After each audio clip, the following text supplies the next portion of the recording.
ശബരിമല സ്വർണ്ണ കവർച്ചയിൽ തിരുവിതാംകൂർ ദേവസ്വം ബോർഡ് മുൻ president PS പ്രശാന്തിന്റെ arrest ഉടൻ ഉണ്ടായേക്കും. സ്വർണ്ണ കവർച്ചയിൽ പ്രശാന്തിന്റെ ഭരണസമിതിയുടെ പങ്കുകൂടി വ്യക്തമായ സാഹചര്യത്തിലാണ് അറസ്റ്റ്.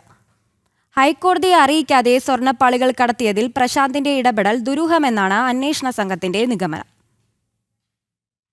PS പ്രശാന്ത് ഉൾപ്പെടെയുള്ള 9 ഭരണസമിതി അംഗങ്ങൾക്ക് ഗുരുതര വീഴ്ച സംഭവിച്ചു എന്ന കണ്ടെത്തലിന്റെ അടിസ്ഥാനത്തിലാണ് പ്രശാന്തിന്റെ അറസ്റ്റ് അനിവാര്യമാകുന്നത്. 2025-ൽ ശബരിമലയിൽ നിന്ന് സ്വർണ്ണപ്പാളികൾ കൈമാറിയതുമായി ബന്ധപ്പെട്ട് ഗൂഢാലോചന നടന്നിട്ടുണ്ടെന്നാണ് കണ്ടെത്തൽ. ഹൈക്കോടതിയുടെ യാതൊരുവിധ അനുമതിയും കൂടാതെയാണ് ദ്വാരപാലക പാളികളിൽ നിന്നും കട്ടിളപ്പാളികളിൽ നിന്നും സ്വർണം കടത്തിയത്. 2019-ൽ നടന്ന സമാന സംഭവം മറച്ചുവെക്കാനും ഭരണസമിതിയുടെ ഭാഗത്തു നിന്നും ശ്രമമുണ്ടായി എന്നും കണ്ടെത്തലുണ്ട്. പ്രത്യേക അന്വേഷണ സംഘം ഇത് സംബന്ധിച്ച് വിശദവിവരം ഹൈക്കോടതിയെ ധരിപ്പിച്ചു. കൂടുതൽ വിവരശേഖരണത്തിനും വ്യക്തതയ്ക്കും വേണ്ടി പ്രശാന്തിനെ കസ്റ്റഡിയിലെടുക്കാനാണ് പ്രത്യേക അന്വേഷണ സംഘം തയ്യാറെടുക്കുന്നത്. പ്രശാന്തിനെ ചോദ്യം ചെയ്താൽ മാത്രമേ തട്ടിപ്പിന്റെ കൂടുതൽ വിവരങ്ങൾ ലഭിക്കുകയുള്ളൂ.